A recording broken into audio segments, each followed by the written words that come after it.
Hi guys, today we're making this gorgeous white chocolate cream cake. This is a thick layer of white chocolate mousse sandwiched between two incredibly soft chocolate sponge cakes. It's delicious, it's a showstopper, and everybody will love it.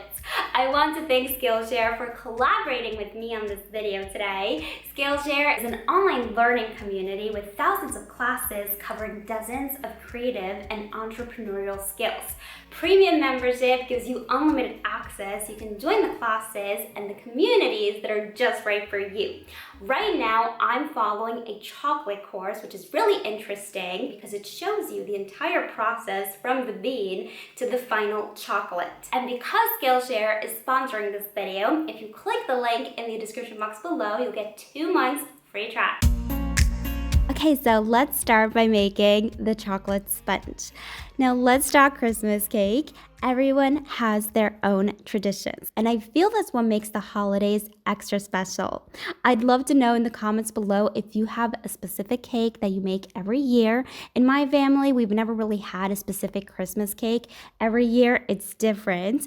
I will say this though, this chocolate cake that we're making right now, it's definitely a cake your entire family can appreciate. It's hard to go wrong with chocolate and mousse.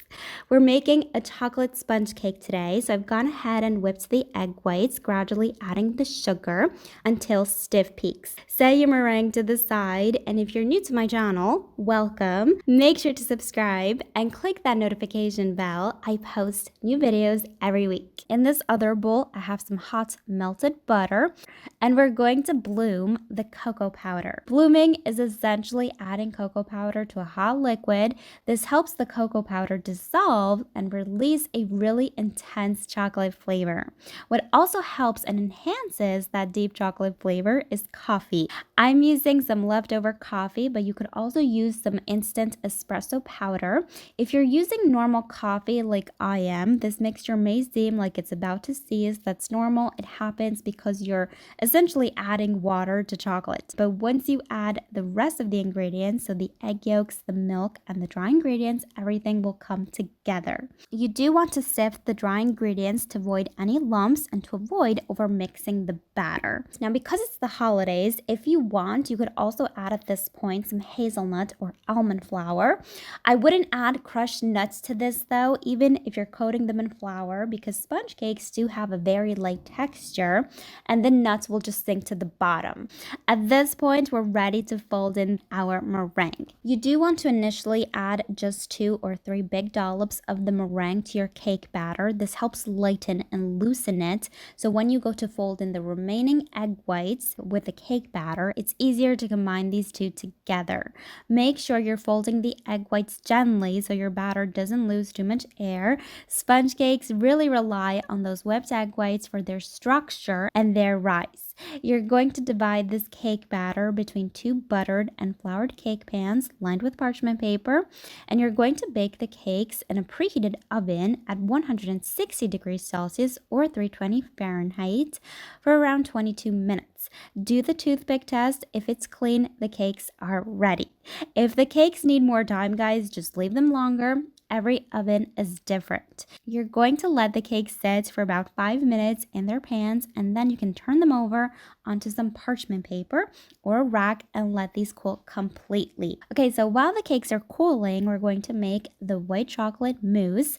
Believe it or not, it's only 2 ingredients, really simple but delicious. You'll need some good quality chocolate. Lots of people always ask me what brand I use, and that's Lindt baking chocolate. You do want to cut the chocolate into small pieces. White chocolate, because of its high cocoa butter content, takes longer to melt, so the smaller the pieces, the easier and the faster it will melt. Add the chocolate to a heatproof safe bowl or measuring cup along with some heavy cream, and you're going to microwave this, stirring every 30 seconds until it's completely melted. Now this needs to cool before we add the remaining heavy cream, so pop it in the fridge until cold. This will take anywhere between an hour to 2. It really depends on your fridge. Okay, so once it's cold, you're going to add the remaining cold heavy cream and vanilla, and you're going to whip this up to medium to stiff peaks. If you want, you can add a splash of brandy or rum that goes beautifully with this cream and cake. Or you could also infuse this cream with some orange zest or even mint. I know a lot of people love that combination. I am not too fond of it, but I know a lot of people love it. I suggest you use a piping bag to add the middle layer of cream. It's faster, it's easier, and you can really pipe this high, kind of like I did for my Italian milk cake. Use a spatula to smooth out the cream. This smooths out any air pockets. And you're going to add the second cake layer and a thin layer of the remaining cream, and you want to smooth that out as well using your spatula or a cake scraper. Because we made a square cake, I do like to trim all four sides of the cake for a pretty presentation. You can save those for yourself to snack on. Now, this is a cake to make all year round. It's perfect for any occasion.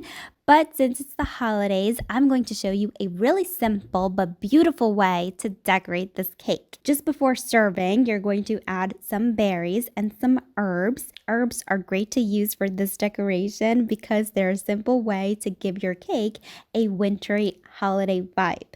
It's a decoration that takes 1 minute to do. Anyone can do it, and it looks gorgeous. If you're looking for a holiday cake that's a crowd pleaser, this is the cake to make. Like I said, you really can't go wrong with chocolate. And I do think this is one of those cakes that will really wow people because the presentation is so unique and stunning.